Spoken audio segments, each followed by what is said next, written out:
Yeah, I know, believe me. I know the last 6 out of 8 they won, we got tied for first place. Okay, so it's 6:30, Thursday, March 10th. We're gonna start the regular meeting of the Committee of the Public Safety. I accept the motion to take item number 1 up. So moved. All in favor, aye. The order is by Councilor Valentin, order that our current illegal dumping ordinances be reviewed to determine ways in which the city can enforce them with more success. In addition, that the possibility of installing video cameras in alley hotspots is explored as a way to curb illegal dumping. I don't know if if someone was invited or. I was hoping that perhaps Board of Health or other departments that obviously have to, DPW, departments that have to deal with the aftermath of illegal dumping in the city would be here. I don't know if Ryan reached out to them, but I filed this order kind of along the lines of what's going on in Springfield, where they've been able to secure some funds in terms of some cameras and things of that nature. So I'm fine with tabling it because, I mean. We're gonna have a meeting with them like next 2 weeks. It's full, so. Yeah. We'll be meeting very So soon. I think. Quick question. Yeah. Any cost analysis at all, Josie? No, I don't have that data with me right now, but I can definitely try to find out some information from what Springfield's doing in terms of costs from our colleagues over there.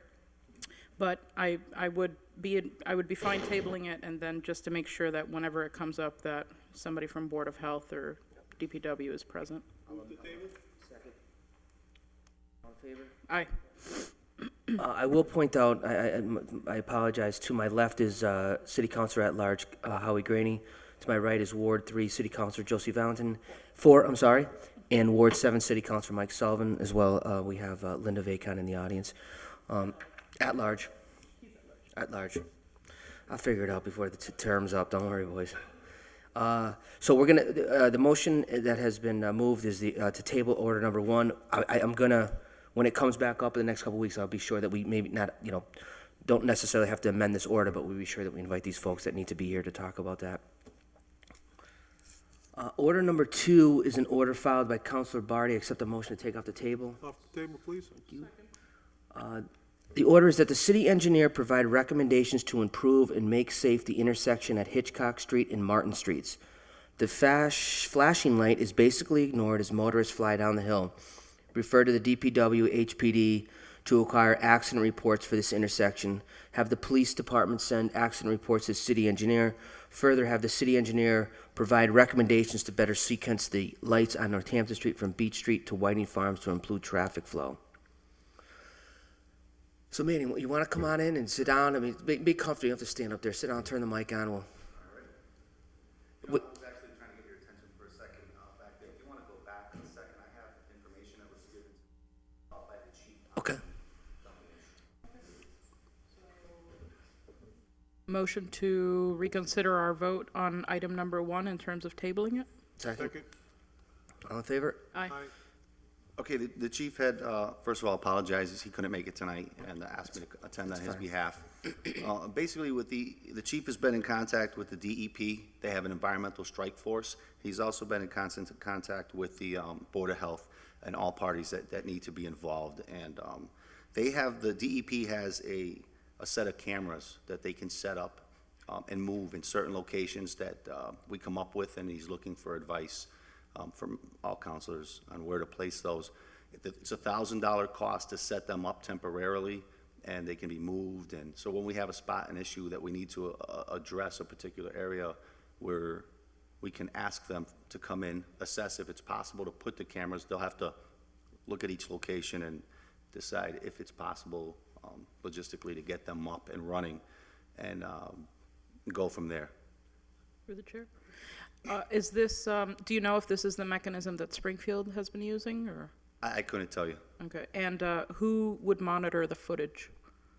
I believe we would via wireless feed, but that's my guess. I think that's how it would. So the $1,000 price tag doesn't include them monitoring, of course. It would fall back on Right, us. it looks like it's a setup, to set up the camera, $1,000 per setup is what it says here. So per hotspot. Correct. Okay. Thank you. You're welcome. Are those cameras then are they ours, or is it $1,000 and we're borrowing them, or is it ours? It looks like we're borrowing them, but I'm not 100% sure. But it does look like we're borrowing them, because the chief also made a note here that if like a pilot program, that if it's successful, then we can look into purchasing our own down the road. Okay. So I'm assuming it's a borrowing situation. So I'll still look into the Springfield information and compare, and if you can thank the chief on our behalf for looking into it. Move to put it back on the table. Second. All in favor? Aye. Yeah, why don't you come on up, because we're basically on your order anyways from the engineering standpoint. We're gonna come right at you, right away. No, this is the order that David Bartley filed about Hitchcock and Martin Street. The flashing light, here, let me, just so you got it in black and white. Why don't you take a peek at it? Right there. Okay. Well, Captain, did you have any thoughts, just so Yum could get maybe comfortable on that area? Any thoughts on, I'm sorry, say that, refresh Well, me. the order is about, there's basically, if there's been any accidents in at the Hitchcock and Martin Streets. Recently, there was unfortunately a teacher on her way to work was killed. That's basically where it is. There's a flashing light at Martin Street. The discussion has been, you're coming from Northampton Street to get to Westfield Road, you scoot up Hitchcock Street. I know if you're coming that direction right now, that flashing light is out. I know you guys have nothing to do with the lights, it's the fire department. But I guess the question, they're looking for, David is, and we are, is that, is there a lot of accidents there? Should we make it a one-way street from Martin, which the M will certainly, I'm sure if he hasn't, we could table and dive into, but, that's the order that was sent for the HPD. Okay, now, just to be clear, are we talking about Hitchcock at Martin, or are we talking about Hitchcock at Westfield Road? Well, they're talking about the areas from Martin to Westfield on Hitchcock. Okay, well, I know traveling from, Right, but the order is specifically Hitchcock and Martin. okay, The flashing light right there at Hitchcock and Martin. okay. I'm gonna leave that to the engineer. It doesn't, we do have accidents there. It's a lot of time due to speeding or careless or Could you things like maybe that. can you send something back to Ryan or to us, maybe going back 2 years 2 years? of accidents, so 2014, 2015, of any accidents?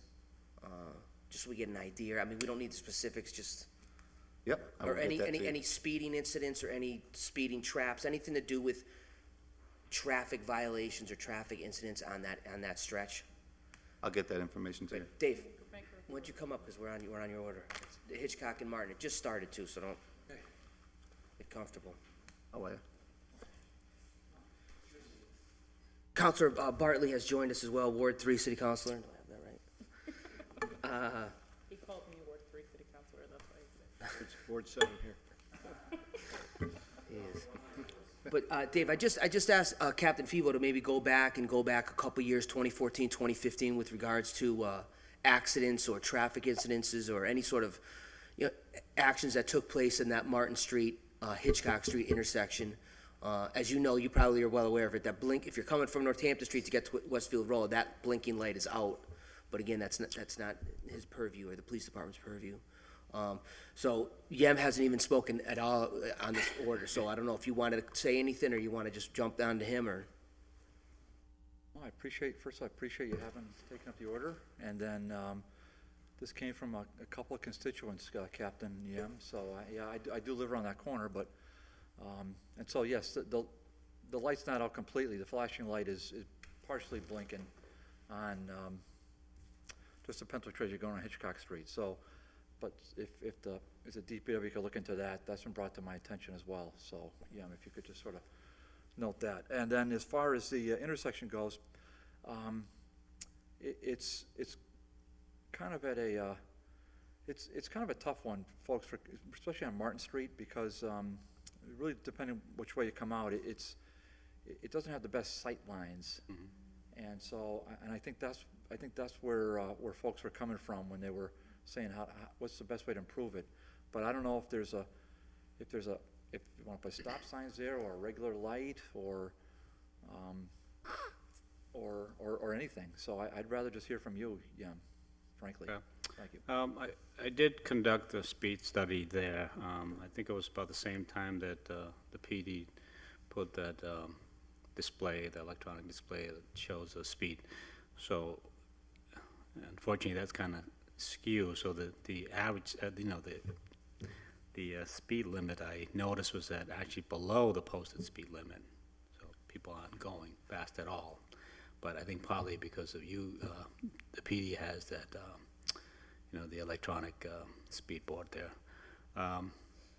But having said that, the sight distance, if you're coming in from Martin Street, if you look west, there's adequate sight you can see. But if you, trying to look to your left there, you have the fence line that's high, so you can't really see. And really, to improve the visibility, you would have to you need to go back beyond 200 feet, which would mean 200 feet up on no on-street parking there. Again, that on-street parking is necessary for those houses there. I can't see that we can eliminate on-street parking from the intersection, as far as 200 feet east of Martin Street. That's one recommendation, is to improve sight distance so that you have adequate visibility. I guess alternatively, if that's not doable, I guess I check. It doesn't meet the warrant, the MUTCD warrant for for stop signs, but that would be the last resort. Would be four-way stops. Until it's just red blinking on Hitchcock, it would be. Red blinking on Martin. It would be red blinking on both Hitchcock and Martin, and create a multi-way stop sign. So it wouldn't make any sense to put a traffic light in there? But blinking traffic light. So, No, I mean a regular working traffic light with. for the amount of traffic there, I don't see the need to.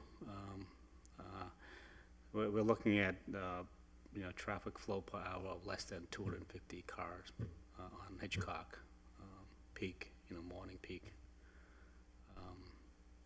That's too few?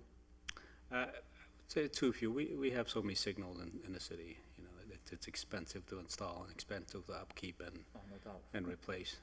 So, and again, I would the blinking four-way stop would also as a way to control speed. Okay, so then moving the no parking for, is that what you mean, for improving visibility? That would be one option, but would mean, require the abutters to remove the fence and maybe even, either remove the fence or cutting down the grade of the yard so that you can see better.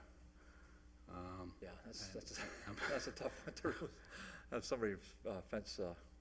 I'm not sure where we can start altering people's private yard. Yeah, and what about it, like making from, I'm just thinking out loud here, from, Hitchcock to Westfield Road or one way? Is that,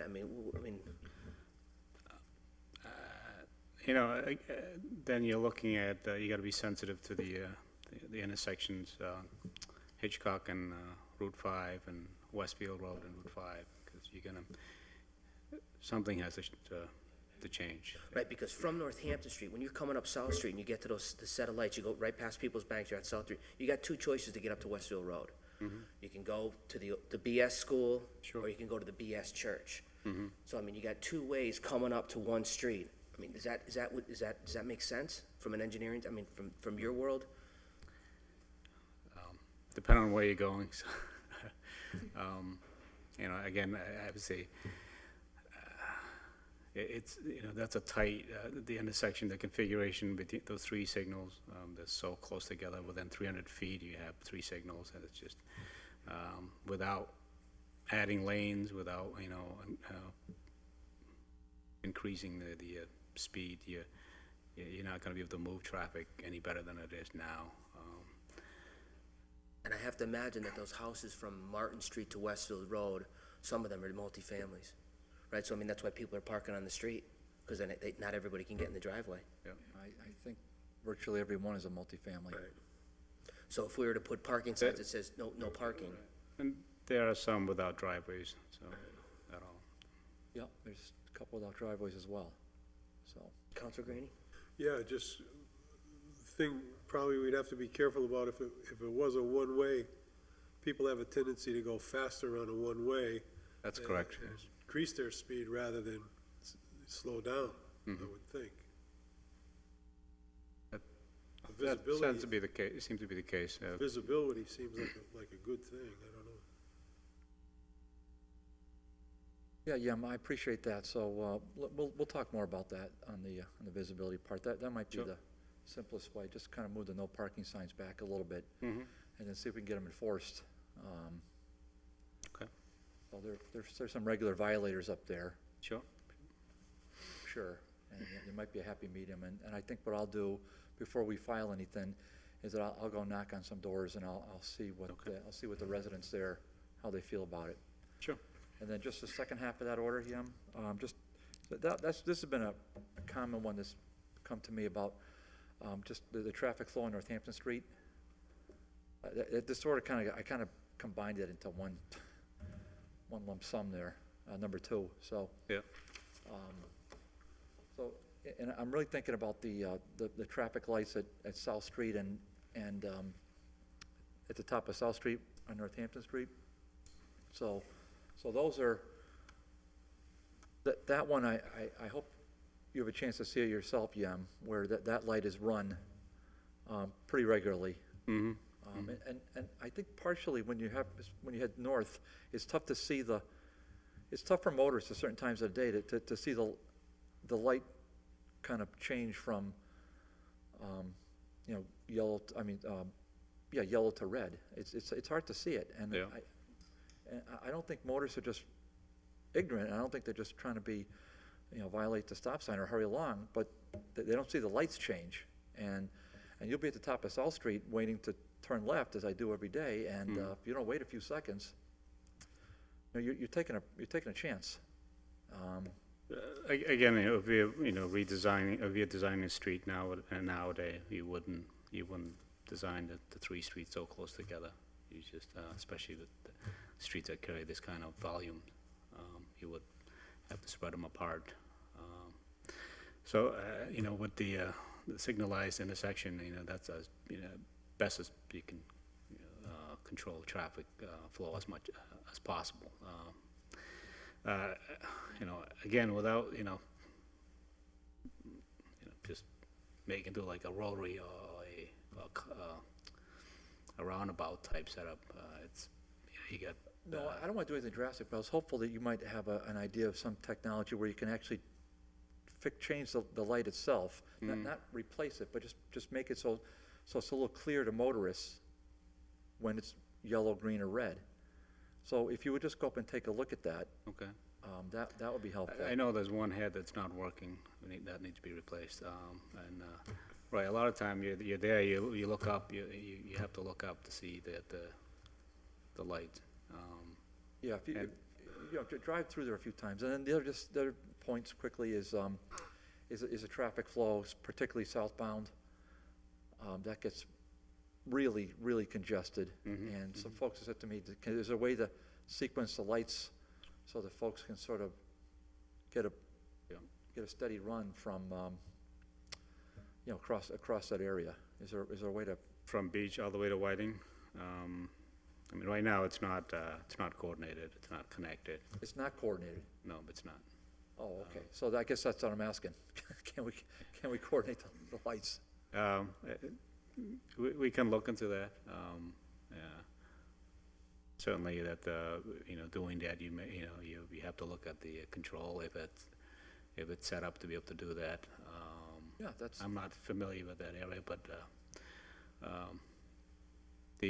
I know the 3 intersection, that it's actually, it is controlled by one cabinet, but right down further south toward Whiting Farms and I forget what other street that is, but those are not coordinated, and they could be, I mean, I can look into that. so it's Whiting Farms, Laurel Street, then Hitchcock, then Westfield Road, Yep. then to Beach Street. Those are where the signals are. Yeah, So, okay. and I think that's where, I think people just kind of, especially going northbound, I just think they get a little frustrated about it. Sometimes get a little frustrated, and they kind of run those lights, and, but There anyway, there that certainly would is be a, great. right, there's certainly is a, technology to do that, you can either connect all of them together, hardwire, or there's radio technology where you can designate one as a master control, and then, but I can look into that. I didn't really have time to do that No, I understand. from this order. So I appreciate it. In that vein of thought, I would maybe add something else, although it's not attached to this. There's 2 ways coming out of that hockey rink on Yeah. South Street, right? Yeah, Now, if you don't go onto Parento Drive, and you come out, you're coming out so you end up on South Street, and you wanna get to the whole donut, there's no lights there. yeah. There's no way to, so I'm just wondering, maybe, because it's state property, right? Maybe we could have them close off that exit in and out of the hockey rink and just have the one-way, so everyone is forced to go out Parento Drive. They're forced to be at a set of Sure. lights. Yeah. And then, because if you come out that one way and you get onto that South Street, and you're trying to scoot over to get to 391, you're having at it, because there's no lights for you, because you're skipping the light that's going up South Street, and then there's no light in front of you for you to, if you wanna take, Yeah. you just kinda, you scoot out, you take a quick left and bang around 391, you can blow through all the lights, because there's no lights that are really for you. So I think if you're in that neck of the woods, maybe you look at that, where you're coming out of that hockey rink, the Fitzpatrick rink, there's 2 ways coming in there. I mean, maybe we could convince DCR Yeah. to close one entrance, so everyone has to go to Parento, they have to get the lights. I believe that's a private road? Nah, it's state. DCR owns it, they lease it to a private company. Okay, It's still state property. okay, so they, But he means Parento Drive, is actually, Parento, Parento Drive, I mean, that's a public drive, isn't it? it's not a city, no. It's not a city street, we don't plow it? We do. We do. It's a private road, so, I don't think Jerry would mind, I don't know. I'm pretty sure Coach don't mind. But it's really owned by the Stop and the South Street Shopping Plaza.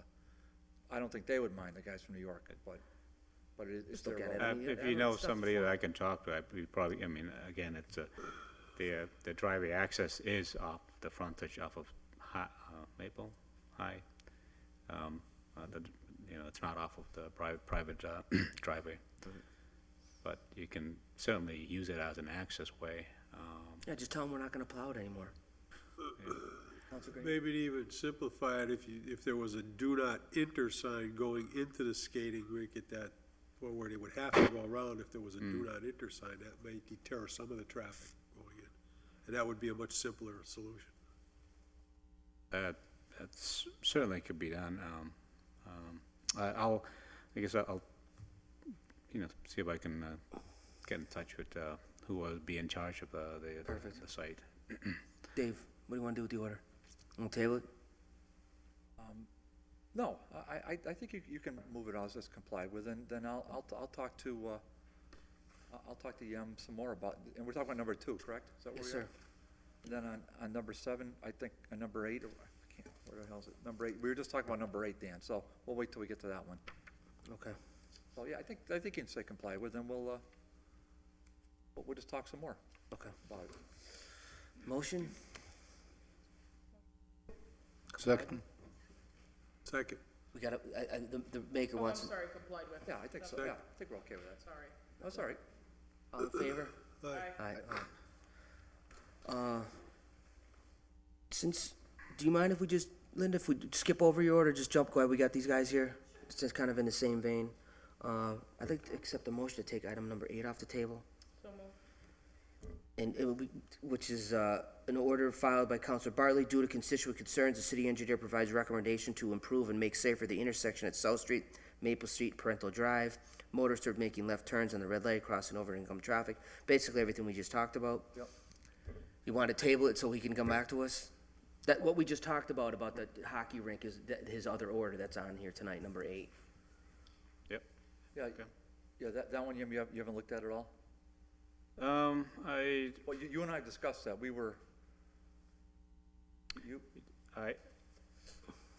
I did look at it, but I haven't gotten too far with that. okay, we'll just table it. I did, okay, yeah. So Danny brought up leaving the Fitzpatrick ice hockey rink, and that's where a lot of trucks a lot of vehicles will kind of come right out, shoot straight across South Street and head back to 391. Yep. What I also would ask you to look at, humbly, is folks that, when they're coming into Holyoke from 391, they cross over High Street and they go up to the next set of lights at Maple, take a left onto South Street, all right, I think that's, actually it's still Maple Street there, take a left onto Maple and get in the left-hand lane, as though they're gonna turn left into the whole donut or drive down to Main Street. That's where, I mean, I've seen accidents myself. That's where they don't have a signal. And the signage there is very poor. Yep. So motorists leave it to their own devices, and they just go when they feel like it. Whether there's a car traveling north on South Street, so heading back towards downtown, be damned. And so accidents happen. Accidents happened a month ago when I was coming to an ordinance meeting, just right from me, 3-car accident. So, it's a fairly regular occurrence there, I would say. So at a minimum, the signage has to be improved, at a very minimum. I mean, for example, wait for a dedicated left signal, wait for there's a clear path from motorists on South Street, so, that's a bad one. So I appreciate you looking at it, thank you. And in that vein, in that area, if you're coming down South Street and you want to go to Vin's Car Wash, right? There's 3 or 4 residential homes right there now, and you have all the South Street homes. So if someone's coming down South Street and they're going to go to Vin's Car Wash or to dump off their, basically they just take that turn because there's no crosswalk. I'm sorry. There's no way to get from. If you're coming down South Street, you're walking, you want to go to the whole donut, there's no, you cross that street and people are just zipping by to go down to dump off their leaves. Yeah. So you might want to see maybe a crosswalk or signage along those lines so the folks that live on that can cross to get further down High Street because again, they take that rolling red light and they're going right down to dump off their leaves or the trash or whatever reason they're out. So that whole area is kind of a mess too with respect to those lights. So I accept the motion to table this order. Second? All in favor? Aye.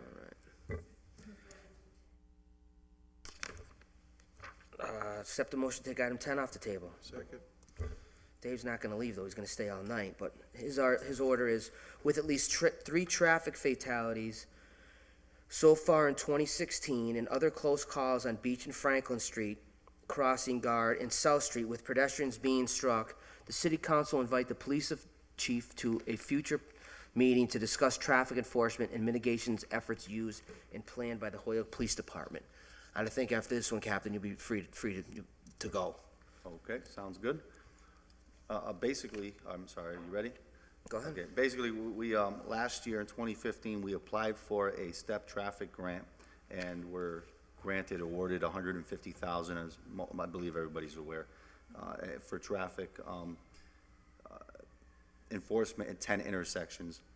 This year, we applied for 2016, and were granted half, $75,000, which we plan on starting hopefully in the spring, in April, as soon as we can.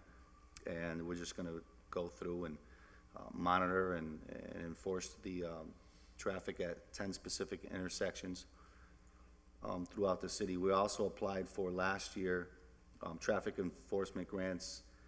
Click it or ticket, $15,000 was awarded to us last year. This year, we're awarded $9,000 for 3 deployments of drive sober or get pulled over. And we had several crosswalk safety grants that we worked on last year. And we're hoping to continue to apply for grants and be able to have as much traffic enforcement out there as we can. Now, when you said, so the 75,000 for these 10 specific intersections, the grant money will be used for what? There's gonna be a cruiser park there, they're gonna put that thing up, or? Well, anything from, it depends on the specific intersection, but anything from LiDAR leading up, because specifically you can enforce traffic on any street leading up to the intersection. So some days, the enforcement action will be a little further away from the intersection, but it might be the speeding that causes those accidents. If it is, then we run LiDAR or radar. If it's just people rolling through stop signs, then we'll kind of camp out, so to speak, and make motor vehicle stops and enforce stop sign violations. Did you say LiDAR? LiDAR. Like LI? So it's an advanced radar, yes. Okay. Now, do you know if this intersection that Counselor Bartley is referring to is one of those 10, or how do those 10 get picked from police report accidents? It's compiled, it changes from year to year. Yep. And they did change this year. I don't have the specific list in front of me, but it's compiled by the traffic data based on what crashes in the most dangerous intersections. And we already have that 75,000 grant? Well, we have it awarded to us. We Right. do not have it. We're just finalizing the paperwork. Sure. We're hoping to have that any week now.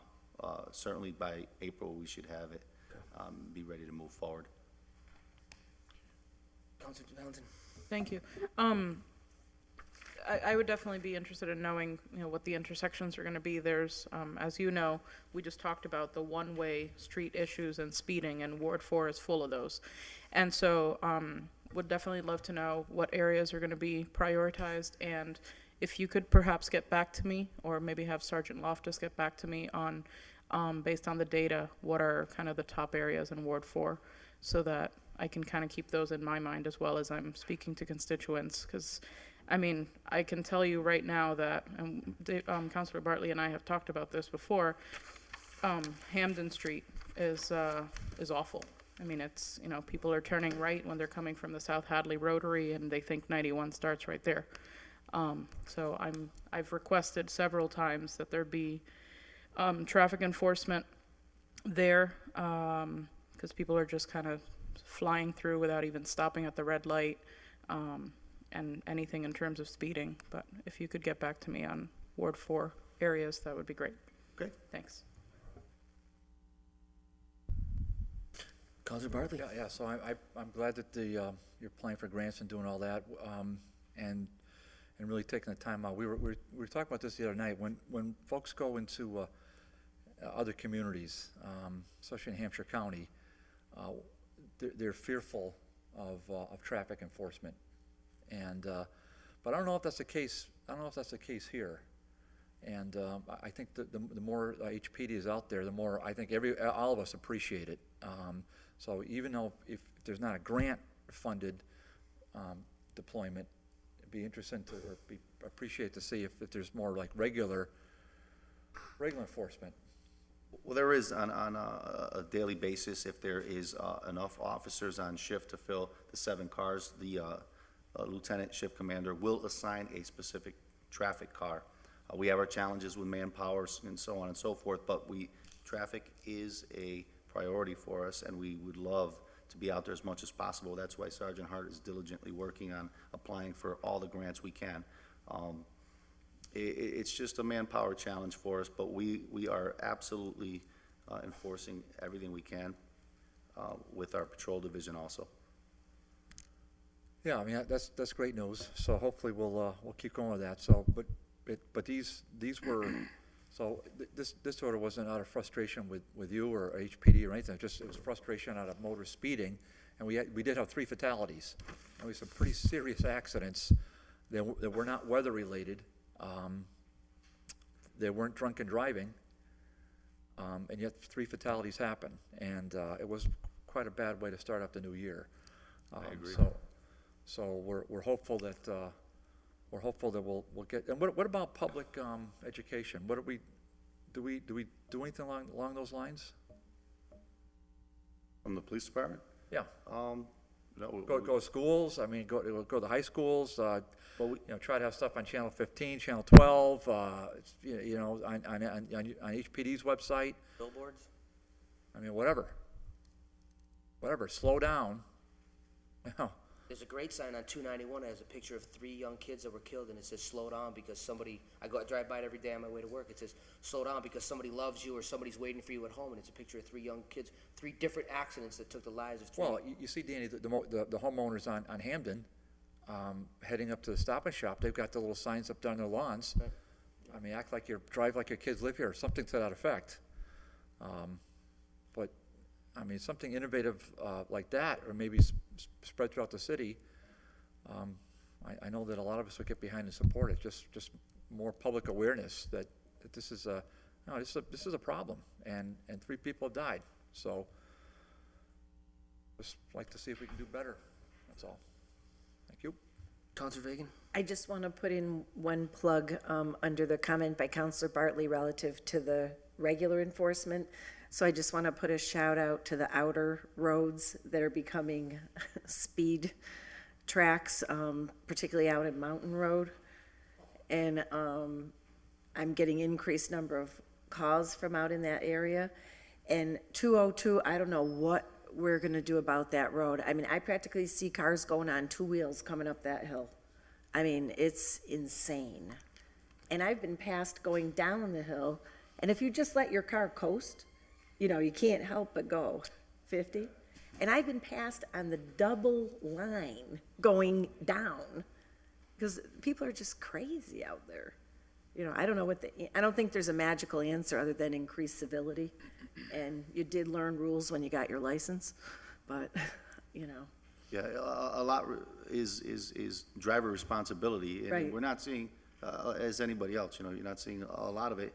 And in certain areas, it's easier to pick up speed than in other areas. One of the intersections that we targeted last year, and I can't imagine it would be one that's off the list this year, would be Westfield and Homestead, which is 202, leading up to there. Yeah.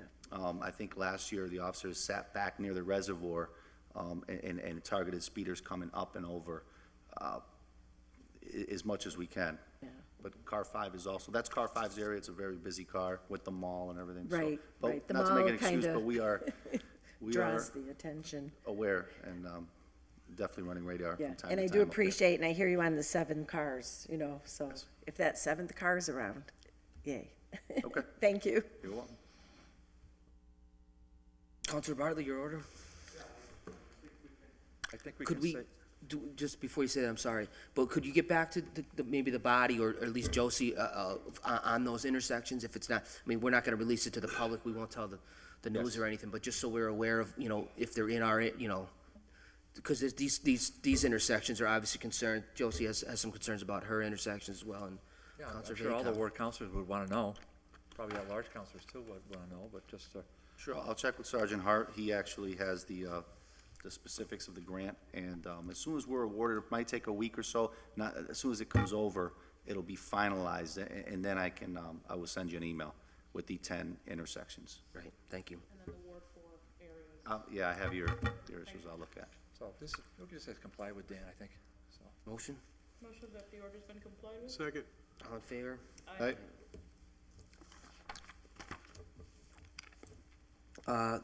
Captain, I believe, you're more than welcome to stay. Is there, This, number 11, number 11? that's something Manny might want to comment. Yeah, I was gonna give that leave to withdraw and then have us refile it. That's, yeah, Okay. okay. We're all set. Thanks, Captain. Thanks. Going back in order, I accept the motion to take item 3 off the table. So moved. Second. The order is filed by Counselor Vacan that the intersection of Appermont Highway and Route 202 be evaluated for a traffic light, and if needed, that a cost to install be determined. So, I imagine, do you want to preface this with anything, or? Well, thank you, Yem. I know that you had come in at one point and you'd done an initial look. Yep. and that you wanted to just look into it a little bit further to see if it was warranted, was my recollection. Correct, yes. And it does, based on traffic accidents and a site, it does meet the warrant for signalized intersections. And the cost estimate was estimated between $200,000 and $250,000. Again, if this is something that the city would like to pursue, I would recommend, go through a TIP grant, a transportation improvement. Oh, That's, okay. The design cost, 7 to 8% of the construction cost, that would have to be funded by the city. So how do we get in the queue for that? Well, we can, there's a form you fill out, as they call it, the PNF, project notification form. Fill it out and get into the queue, and then you go through the 25%, 75% staged. So would you need a vote of the council in that regard for it to be initiated? I would, but I just want to kind of throw this out there too, that, there are intersections in the city that meet warrant for signalized, but, we haven't prioritized this to be ahead of, say, other intersections. So, again, that should be discussed among, us. Down in your department as to what Sure. the highest Yes. need areas are? Yep. Yep. Could we get a copy of that? Is there a list, or is this, does this list exist of highest needs intersections that need lights that don't have them? I mean, we could certainly go through the exercise and rank, and then see, which one should be looked at. Yeah, because we don't, if we're gonna spend $250,000, we don't wanna do it on number 10 dangerous Right. intersection. We wanna do it on number 1 intersection. Correct. So perhaps if you could get us that list, not tomorrow, but in the near future, that says, these are the 10 intersections that warrant or meet the criteria of a traffic light that don't have Yeah, one. that would be great. And then whatever, if we gotta fill out a grant, we'll, if it's for tip or whatever, we'll. Again, this is the number, this is the estimate, if you were to pursue through the TIP, the Transportation Improvement Program. It could be a little cheaper if the city, want to fund it internally. But again, yeah, we can certainly come back with a list and our priorities. Thank you.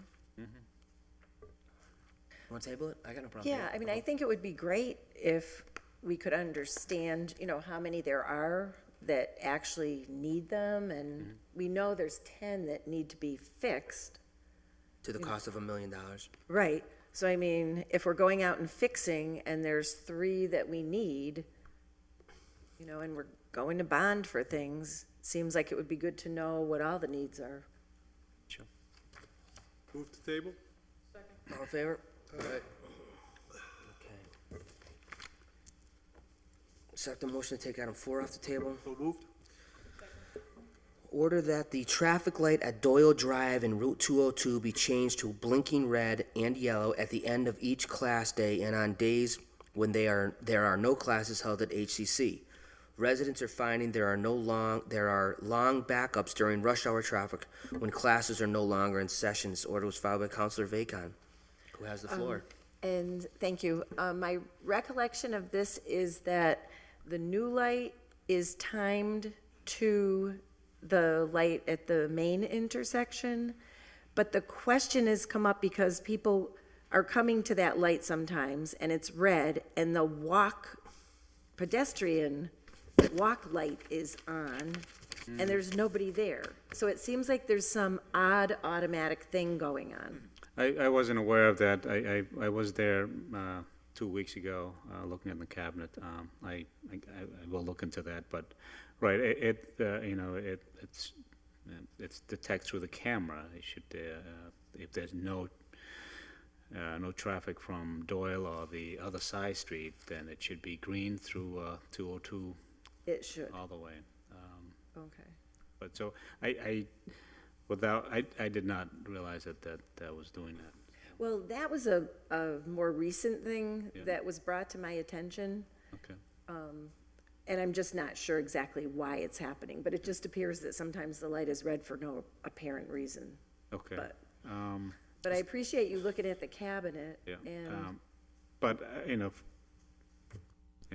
don't recommend change it to a blinking after, when there's no school in session, because, you have a setup that is a safe setup with the signalized intersections. But I will look into it's a new signal, so it could be something that need to be tweaked. all right, well, I'd appreciate you just double checking on it, and, I guess from my point of view, you could call it complied with. This is constituent requests Okay. coming into me, the whole stop and go. Those cameras aren't strong enough to pick up the salamanders crossing the street or anything like that, right? I mean, maybe that's why it's going Well, it off. occurred to me it might be a dog or something. Let me look into because I can keep it in the jacket, it's up to you. No, I mean, I have to really commend you. I think you've been excellent at following through, and so when you say that you're going to double check it, I'm okay. Thank comfortable you. with that. And then That is complied with? I'm sorry? I was saying, he'll double check and get back, you'll get back to Linda on it, right? Yes. Yeah, thanks. Okay. All right, so the motion was complied with, and there was a second, all in favor? Aye. Okay. Accept the motion to take number 5 off the table, please. Second? Order filed by Councilor Vacon that County Road be evaluated for elimination of passing zones as they encourage an increased rate of speed by drivers. Thank you, Counselor Mr. Chairman. And again, I recall that we had an initial discussion about this. I think there was a little bit of confusion as to where the passing areas actually are. And they actually exist where the radio towers are, and they go by the side street in Southampton, they go by Pheasant Drive, they go by the Polish Park, and a number of residential driveways. And I have been taking a left out of Pheasant and been faced with 2 cars barreling down County. And I think when it was made, when the road was built, I don't think any of the roads were there, any of the side streets. And so I think this is a leftover from when that was more of a main road. And it was, the regular travel road. Not that there's not an increasing amount of traffic on it now, because I think it is increasing again with the Westfield to East Hampton Sure. people, because Westfield's grown a lot. And so there's a lot of traffic coming up that hill that's contributing to the 202 dangers. And I think it's flowing the other way on County. So I think there was initially an understanding that somehow most of the passing area was under the control of Southampton part or something. But I don't really think that's necessarily the case. And then the other passing part is down fairly close to when you come to the stop sign at Southampton Road. It's a passing lane right up till the amount of time it could take you to slam your brakes on and make a stop at the stop sign, I mean, it would be a miracle if you were in the passing zone. Yeah. So it just seems like it's outlived its usefulness, and I do recall, I think a comment was made that this might be the only road left in the city that has that configuration. Right, I think other than Route 5 way north, which, right, again, this, because it's a share road between us, Holyoke, and Southampton. We still have to talk to them, and I have not made that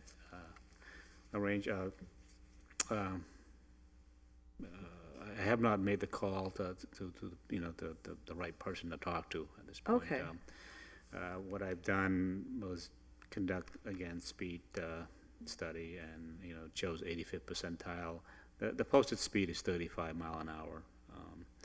And, obviously it's 37 mile per hour, 85th percentile, so it's not bad. But again,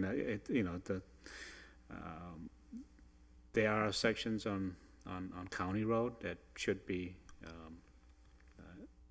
shouldn't be a allow passing zone.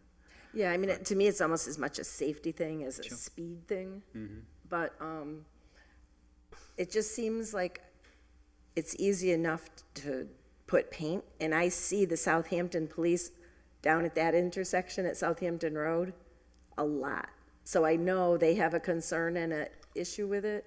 So I'm thinking, But, Roy, I'll have to keep in mind that there are sections of County Road that, I'm trying to think, it's Southampton, Westfield, and Holyoke.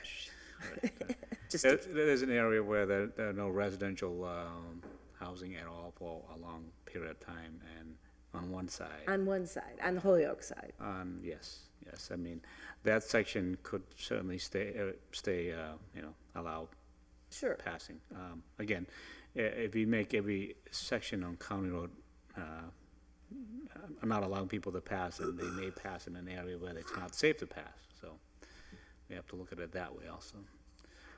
But yeah, I could see the majority of of County Road should be changed. And we do need to talk to Southampton, to make sure they concur with our decisions.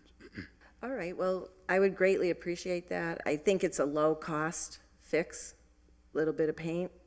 And I'm not looking for a all or nothing thing, I'm just looking for something, because I think the way it was configured was before a lot of the residential development took place. Thanks a lot. Yep. Counselor Bartley? Yeah, I like this order a lot. I think the whole road should be double lines. No passing at all anywhere on County Road. And I would strongly urge you to speak with your colleagues in Southampton about that. There are so many streets that spill onto County Road right now. Correct. It's probably 2 miles. Allowing motorists to pass anywhere on that street is outrageous. When you have dash lines, it just gives them license to pass. Sure. So I don't really want to hear anything other than, from my perspective, that it's going to be full steam ahead, double lines all the way down. Regardless of whether the MUPTC or anything else says, anything else, it's not speeding. But when you're hearing constantly, Councilor Bacon just had a perfect example, 2 cars barreling down at the same time. That is not uncommon on that street. And there are, again, many young families out there.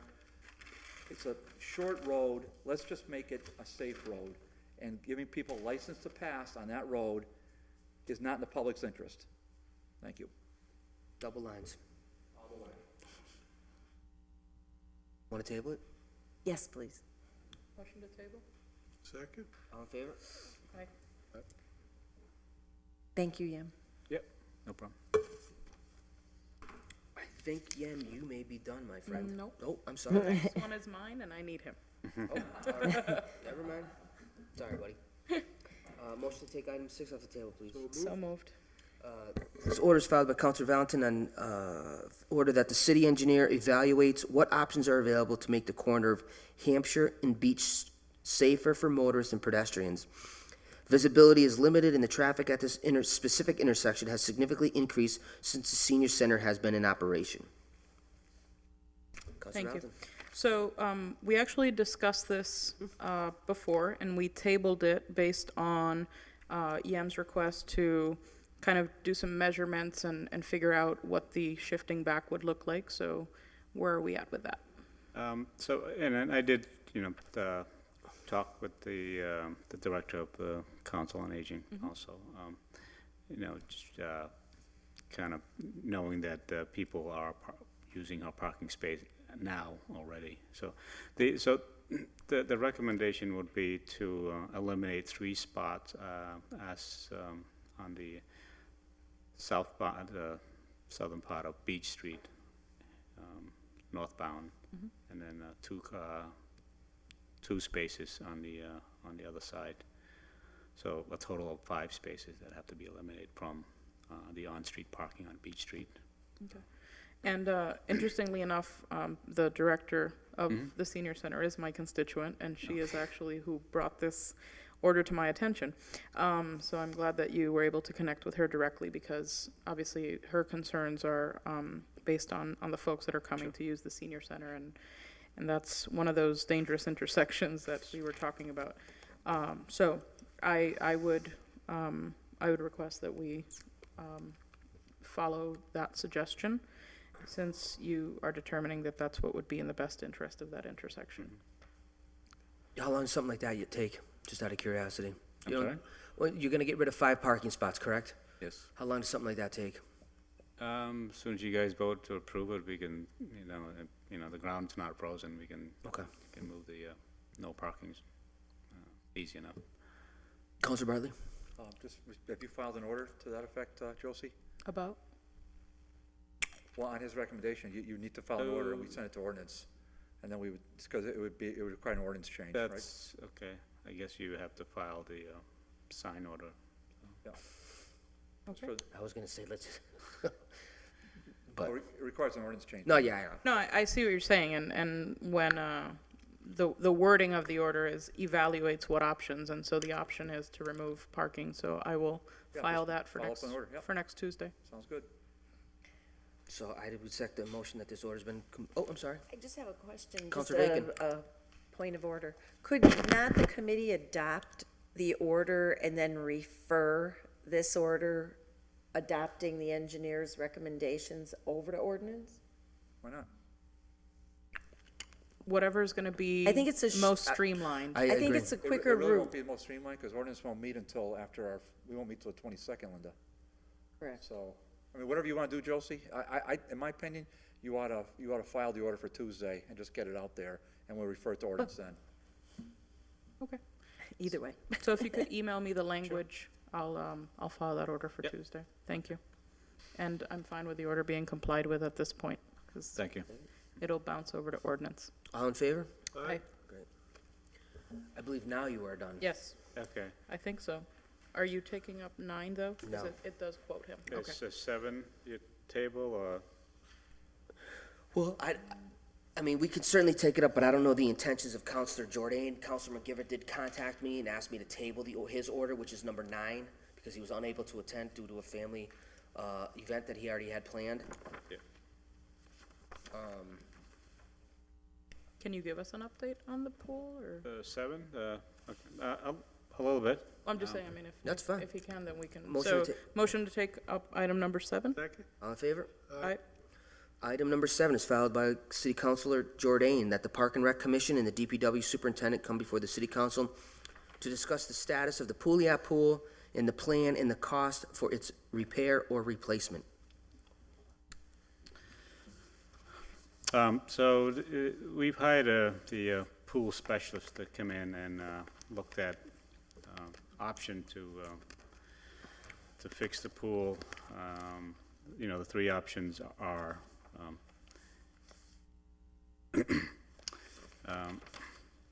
fixing the pool deck, the liner, new liners, the recirculation pipe, the main drain pipes. So that's a cheaper cost of, I believe that was $800,000, and it's not cheap. First, Danny. Yeah. But their recommendation is to do a complete replacement, of the whole thing. It's just that, without looking, all the piping that's below the concrete deck, and then the main drain, which is very deep. The pool itself is, I believe it's, was it 9 feet deep at the deep end? So you're talking about 11 to 12 feet of excavation to replace the main drain. And then just, I believe a month ago, we had a sewer backup in the main, on the street where you have sewer, raw sewer, and the pool, and also fill up the pump room, and which essentially the 2 pumps and the motor were submerged. So those are shot. When did that happen? A month ago. So not that you can't refurbish, but again, if you have a pump and motor under sewer for so many days, then it's not the same anymore. Probably not, no. Guessing. Yes, so really, the only thing that could be saved would be the pool house, and even that, you still need to upgrade the, the electrical component. It has to meet the code, and then obviously the ADA for the bathrooms, and that need to be upgraded, sink and toilet, stuff like that. So the recommendation is for complete replacement, and at this point, there is no money to fix the pool for the complete replacement of the pool. And I believe Bill have submit the either recommendation to the mayor, or I'm not sure, that the finance committee for more money. And for sure that we won't have a pool this year, outdoor pool, and continue to use the pool, the indoor pool in the high school as the option. Did they give you a price on the whole kit and caboodle to get the new pool in there? Yep, 1.25. And do we use the high school pool now during the summer for the kids? Okay. Is there any reason that we don't cover the pool when the pool is closed? I know this is probably your first summer, but I mean, why would we leave the It's pool? a liability, to leave the pool unattended, to help water, that potential for, just getting in there. No, well, I know that's my point is, then why wouldn't we cover it? We don't cover the pool. I mean, skateboarders that we could sell it to a skate park and they'd love to use the pool because that's who's using it now, skateboarders. I mean, what I'm saying is that, Off-season, yes, yeah. off-season, I don't know why we've never covered that pool, so it's like anything, And I guess until you come up with a cover that's hard, that you can keep it covered. I mean, if it's covered, just a cover, it's still, there's potential, sorry. If you're talking about just a plastic lining to cover, for the sake of keeping the pool from evaporating, that's not right, it's not adequate.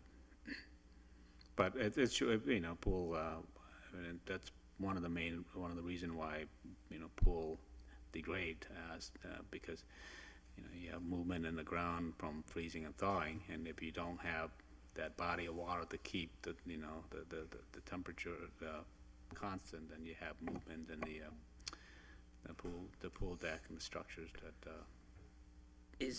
are they recommending another concrete pool? Yes. Just,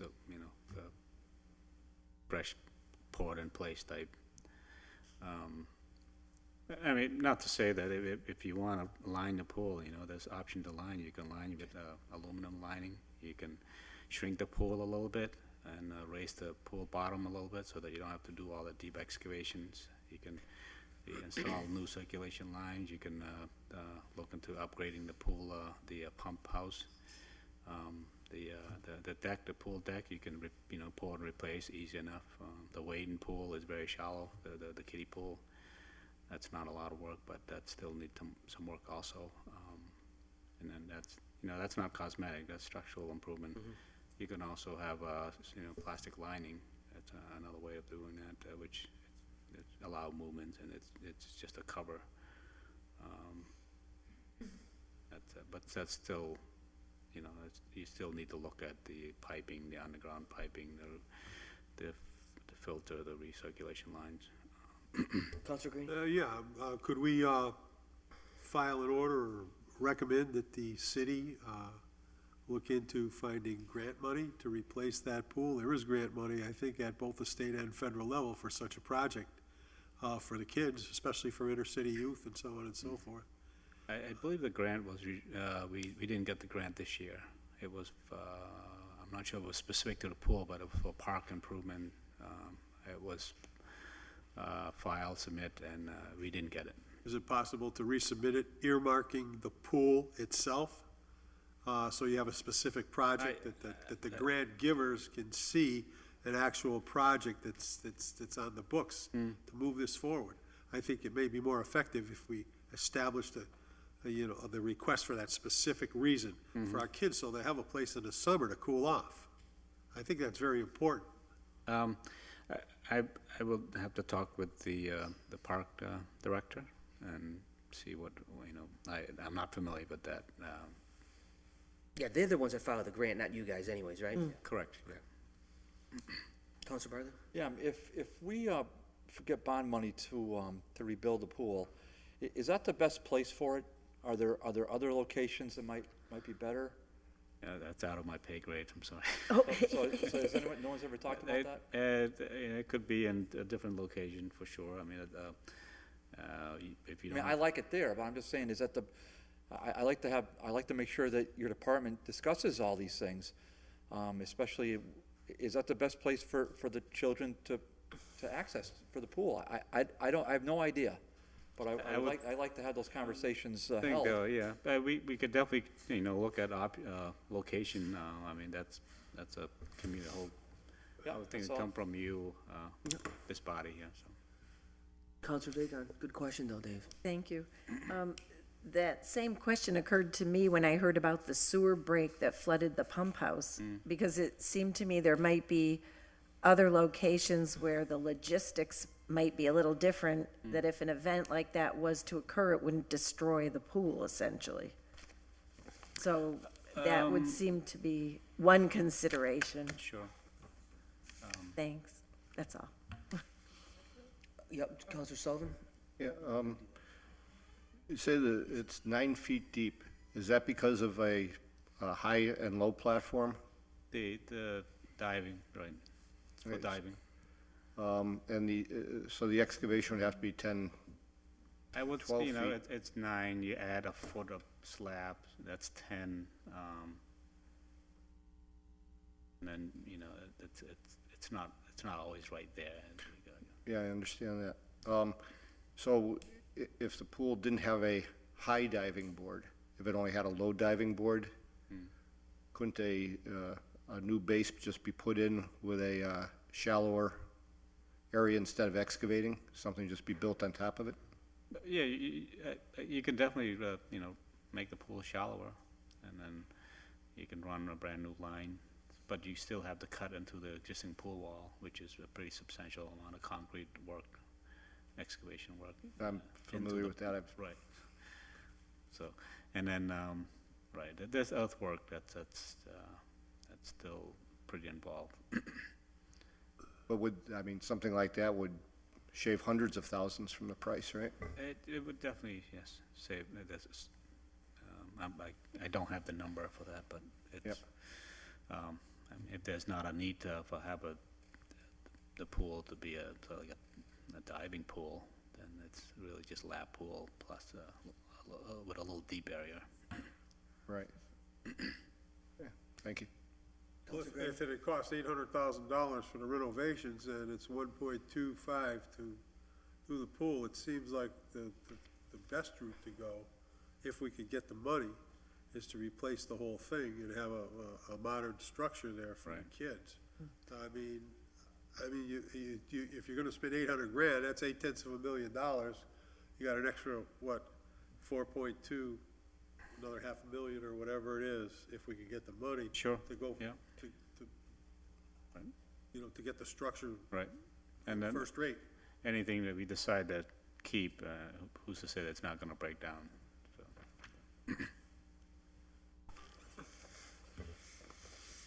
All right, so,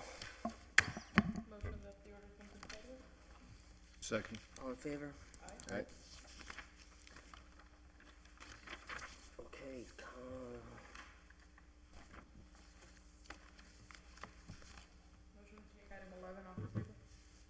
Second. Second, all in favor? aye. I'm just gonna read this in. This is an order filed by Counselor Soto that the city of Holyoke have the DPW be the sole one responsible for all police towing, help generate revenue, maintain the integrity of their professionalism, whereas the city can have oversight in all motor vehicles that are towed in the city. This is going on what's the flavor of the body? It's going on 2.5 years old. I mean, if somebody really wants to push this, we could refile it under one of our names as active counselors. Motion to give leave to withdraw. Second, All in favor? aye. Aye.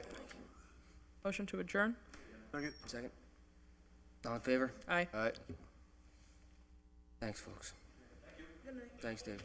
Thanks, Council. Comply with, You got it.